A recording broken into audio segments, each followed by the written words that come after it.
Welcome back to the vlog. I thought today I'd talk about sports personality of the year because it seems to be quite a divided opinion on it. And I'm going to talk about my memories of it when I was a kid and growing up through the years. I'm going to go through the winners from the first one I remember. And I'm going to try and pinpoint the time, the year where it kind of fell off, where it stopped being what it was. So when I was a kid, Sports Personality Year, it used to be this big extravaganza. I used to wait all year for it. It was a really big event. It used to be on a Sunday in December. That's how it was. It wasn't live. Well, it might have been live, actually. No, it probably wasn't live. It was probably pre-recorded. Maybe earlier that day. No, it might have been live, actually. Anyway, I don't know. Des Lynam used to present it. It used to be great. He used to run through all the sports, all the great things that had happened that year. Used to see like funny outtakes. There was always it was a really great show, and you used to like sit round. Like all we had back then was telly. That telly was it. There was no phones, nothing else to watch. So it was a big show, big event. And it was a great finish to the sporting year. And then at the end, they used to present the first, second and third.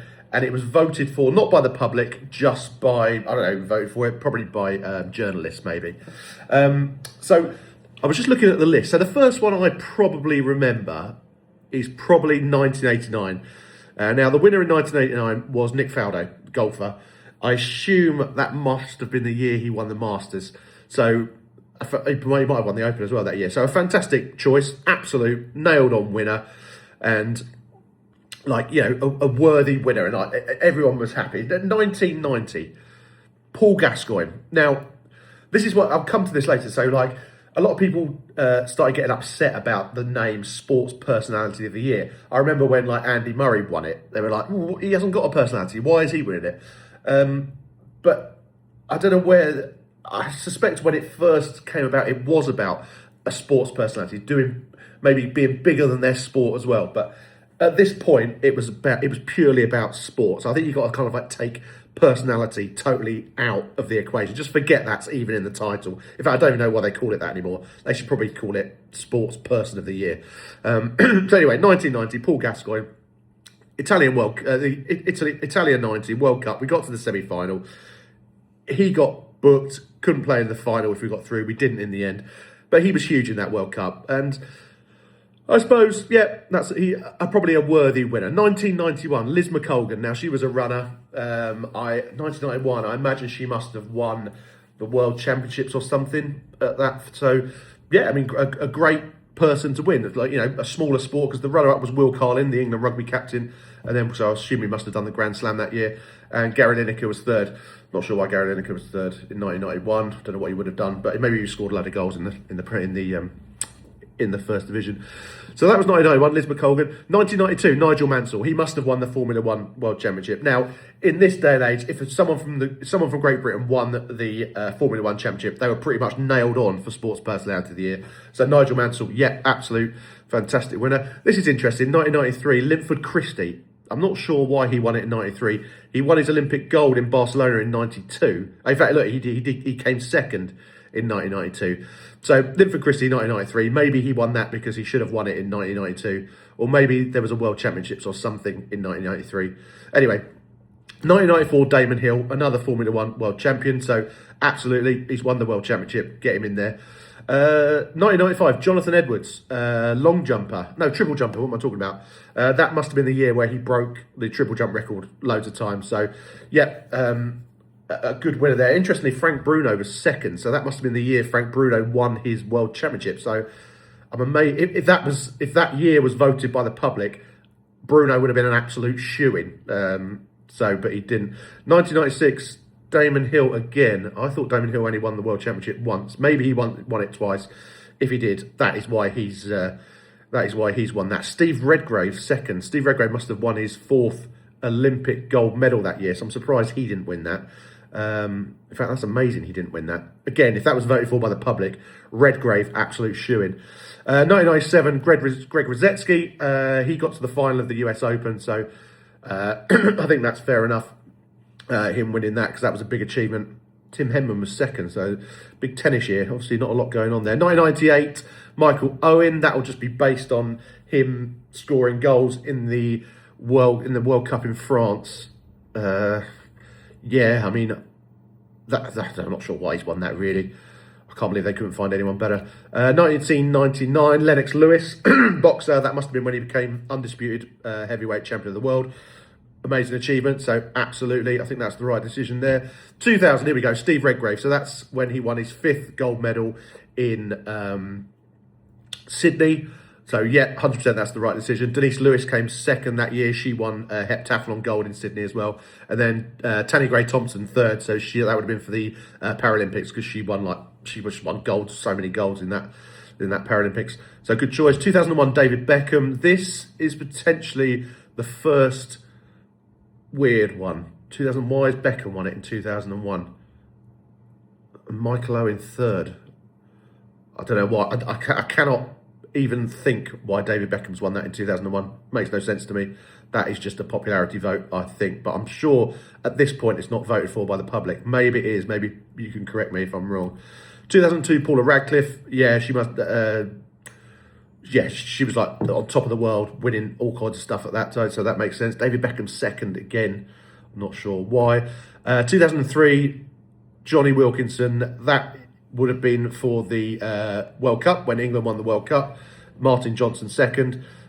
So yeah, I mean, he kicked the winning drop goal, didn't he? So great choice. 2004, Kelly Holmes. Absolutely. She won double gold medal in the 800 and 1500 metres that year. So I think that's a great winner. 2005, Andrew Flintoff. Absolutely 100% yes. That was the Ashes, the most amazing Ashes series. If you haven't seen it, go and watch it on YouTube. It was amazing, and Flintoff was a massive part of that. Now this is where, in my memory, where it became voted for by the public. 2006. Sorry about that. I had a phone call come through. So yes, so 2006, I think, is the year that the public started voting. So the winner that year was Zara Phillips. 2nd was Darren Clark. Now Darren Clark had just lost his wife, and he played in the Ryder Cup that year, from my memory. And I'm actually really surprised he didn't win that. Zara Phillips must have won the Olympics, or did she win like the World Championships or something? So I think it's fair enough. And obviously followed in the footsteps of her mum, Princess Anne, who won it way back in the day. 2007, Joe Calzaghe first. This would be the year probably that he beat Roy Jones, and or was it the year that he won all the world titles? Anyway, Calzaghe was unbelievable. If he had a great year, then he 100% deserves that. So I'm glad he got the vote.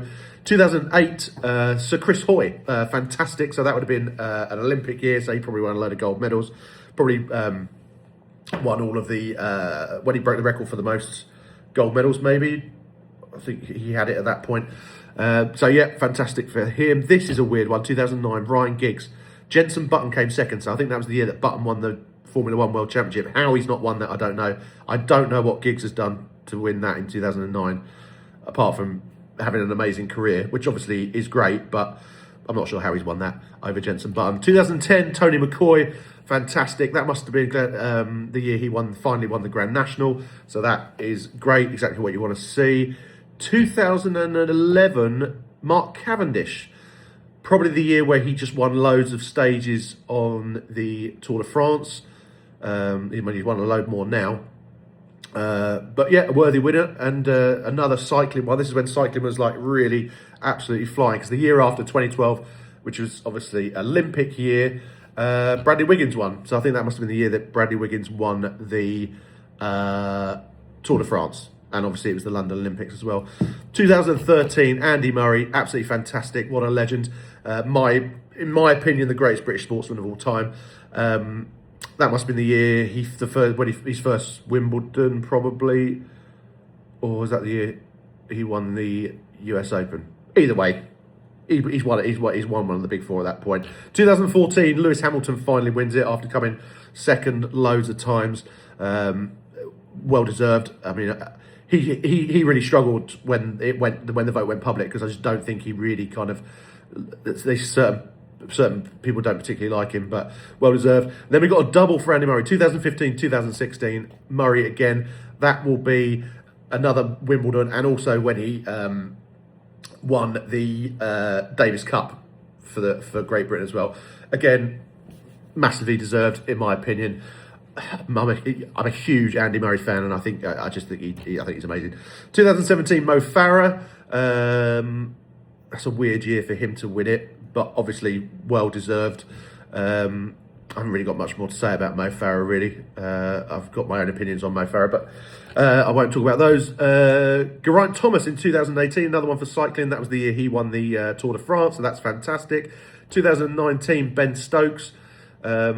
Must have just been when he was absolutely smashing all over the place. I mean, Ben Stokes is a great cricketer. If he had a great year, then yeah, fair enough. Maybe 2019, like these odd years, there doesn't not a lot happening. There's not like an Olympics. There's not like a World Cup. So that's a good one. 2020, Lewis Hamilton wins it again. Fantastic. So he must have won the championship that year. 2021, Emma Raducanu. Obviously, she won the US Open as a wild card, so that's well deserved. This is when I'm not sure. So 2022, Beth Mead, that was probably the year we won the Euros, wasn't it? So, I mean, fair enough. 2023 is the weirdest one. Mary Earps, I do not understand Mary Earps winning it. I don't get it. I don't know how it happened. I don't know why it happened. I just don't understand it. And that's not because she's a women's footballer. It's got nothing to do with women's football. I'm a big supporter of women's sport. But I don't understand how she won that. 2024, Kitty Hodgkinson, absolutely fantastic. She was amazing. So that's well deserved. Luke Littler was second. And then this year, of course, Rory McIlroy, who I've got no problem with. Obviously, he was amazing at the Ryder Cup. He was fantastic doing the Grand Slam with the US Masters, so he's now won all the majors. But for me, the only winner this year should have been Ellie Kildoon. I think she's absolutely incredible. She's just like the greatest player in that sport, in my opinion. And I don't know how she hasn't won that. She would have had I didn't vote. I didn't even watch it, but she would have had my vote. So there you go. That's my kind of outlook on sports personality of the year. I'd love to know your thoughts and comments. What you think, whether it should still be on. As always, thanks very much for watching. If you've liked it, please please subscribe, comment, like. Press the little bell alert so you can see when I've posted another video. I'm doing them every day, trying to get to 100k before next Christmas. And I'll see you all tomorrow.